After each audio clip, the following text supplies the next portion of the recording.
the overlords of the New World Order, are now aggressively pushing for a worldwide one-child policy. The Chinese one-child policy was phased in gradually. In the 60s, when it began, you only had to pay a tax penalty. Only later did they imprison you if you had more than one child. Now the exact same proposals to penalize couples who have more than one child are being made in the United States, England, and Europe. In the push to reduce global warming, children, according to some, are the new culprits. A think tank in the UK says too many kids are what's making the planet worse, saying large families, anything over 2 children really, should be frowned upon as an environmental no-no, akin to not reusing your plastic bags, driving one of those big gas-guzzling cars, taking long trips overseas. The UK, in fact, has negative growth. I think Canada does too. That still, families in our rich countries shouldn't have more than 2 kids. The eugenics movement has now shaken off much of its Nazi baggage and is using people's legitimate concern about the environment as a cloak to conceal their real agenda. Everyone wants to breathe clean air and have good water, but the controllers of the environmental movement have done nothing but co-opt people's concerns and parlay it into support for global policies that further destabilize the third world and create untold misery. Phony environmental and conservation groups are now the biggest private landowners in the world. They lobby government to take property away from local populations, only to develop it themselves later. When the U.S. military dumps millions of gallons of nerve gas on the east coast of the U.S., they don't say a word. The corporate elite of the planet intensified their push for a global taxation system with a year-long buildup to the live Earth hysteria held on July 7th, 2007 on 7 continents. World leaders announced that saving the Earth was the new organizing principle for humanity and hailed it as the planet's new religion. They claimed that CO2, which plants breathe, was killing the Earth, and that we must reduce the number of children we have to curtail our carbon footprint. Countries across the world marked the day by passing new carbon tax schemes and raising taxes on gasoline, natural gas, and electricity. It is a scientific fact that the sun is the main driver of planetary climate, and the measurements are clear. The sun is becoming hotter, brighter. It has been slowly increasing thermal output in the last 100 years, causing warming not just on Earth, but throughout the solar system. But the scientific facts and even the order of the planets didn't matter to one of the chief organizers of Live Earth, David Mayer de Rothschild, heir to the British arm of the Rothschild fortune, when we spoke to him. When I called Rothschild on the order of the planets, he just laughed, thinking the audience wouldn't get it. He continued to count on the population's ignorance and claimed that the global warming lobby has nothing to do with carbon taxes. I guess he hadn't spoken with his good personal friend, Al Gore. Global warming, the time for debate is over. I think what you have to realize is that being environmentally sensitive and making money aren't mutually exclusive. There's a lot of money to be made in addressing this issue. But you guys are gobbling up all the world's concern to just simply line your pockets and make kids read your book in schools and do all this. It's a business, just like you said, Rothschild. And it's not. Do you think I make any money out of this? It's the same thing. It's the same thing your your money-changing ancestors did. They're in Germany, Red Shield, and I'm calling you out, Red Shield. We know it's a scam. A pollution-based tax system, principally CO2. We're causing it mainly, vast majority of it. The consequences are bad and will be catastrophic unless we act. The polar ice caps of Mars are receding at several miles a year, much faster than ours, and that the moons of Saturn and Jupiter are melting. In fact, several of their moons were ice and are now liquid seas. Now, how are SUVs causing that, David Rothschild? That's because those planets are closer to the sun, my friend. No, Jupiter and Saturn are not closer to the sun. Neither is Mars. Yes, sir.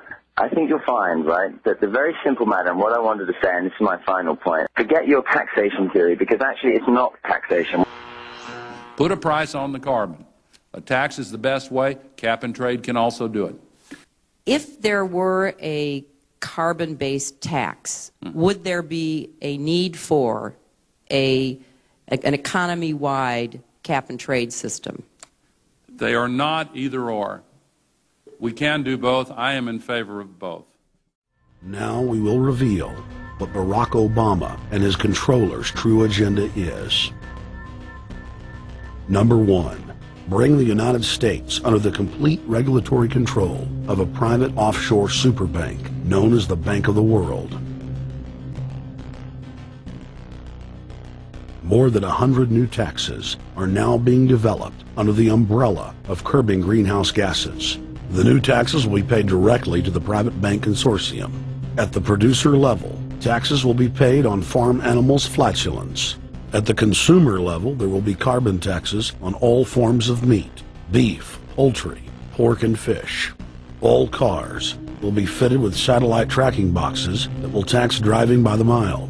And an added tax will be placed on all fossil fuels, including motor oil and natural gas. All plastic products will have a carbon tax added. Outdoor space heaters and fireplaces are to be taxed. All electricity produced by coal-powered plants will be taxed. Under the cap-and-trade system, citizens will be forced to pay taxes on thousands of products to private cap-and-trade services owned by Al Gore and other elitists. There will be taxes on light bulbs, water, trash pickup, air travel, train travel, bus, ship, medicine, steel production, mining, clothing, laundry, asphalt are just a few of the new taxes to be levied.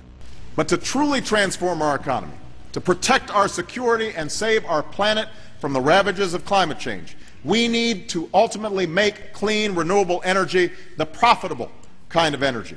So I ask this Congress to send me legislation that places a market-based cap on carbon pollution and drives the production of more renewable energy in America.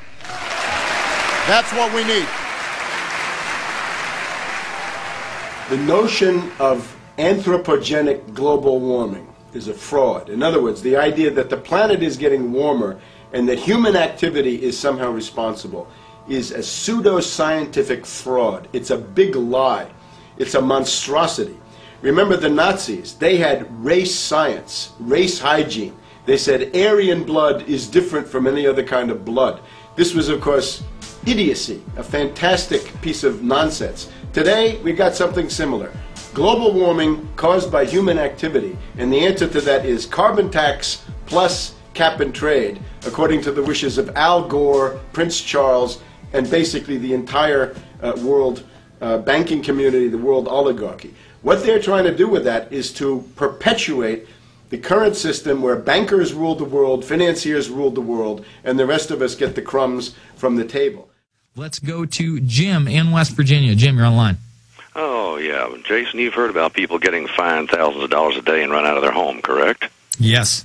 Yes, it's happened thousands of times just in Texas and New York. Would you like to know the name of the code they use to do this?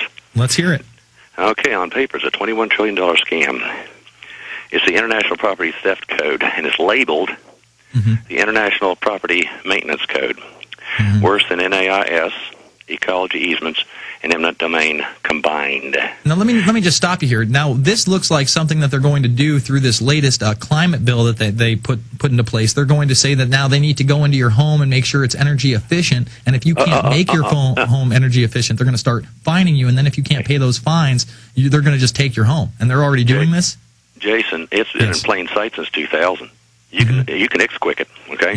Now, it isn't a legitimate law passed by a legislature and signed into law. It's a code that a jurisdiction can just adopt and enforces it as if it's legitimate. Do you want a two-minute synopsis of it? Yes, please. Okay, the code official is the sole interpreter. Forget due process. Every day that a violation occurs is a mandatory misdemeanor, jailable and finable. Anything the code official says is not in good working order, $555 a day and or a month in jail in Charleston, West Virginia. Numbers vary with jurisdiction. Do you want examples of not in good working order? Yes. Sticky window, loose window, dented gutter, plugged gutter. Anything he says is an unsanitary condition. Examples, puddles, dog droppings, empty cans on your property. Same deal, $555 and or a month in jail in Charleston, West Virginia, is slithering across the nation. And what other, do you know any other counties or regions that have I'll tell you how adopted to find this? Okay. What's that? You go to www.iccsafe.org. Repeat, www.iccsafe.org. Look for adoptions. Click it, and you'll see where we know that it exists. But it is the awareness itself that will drive the change. And one of the ways it will drive the change is through global governance and global agreements. Do you understand how dark it is? How far down the line we are? How late it is?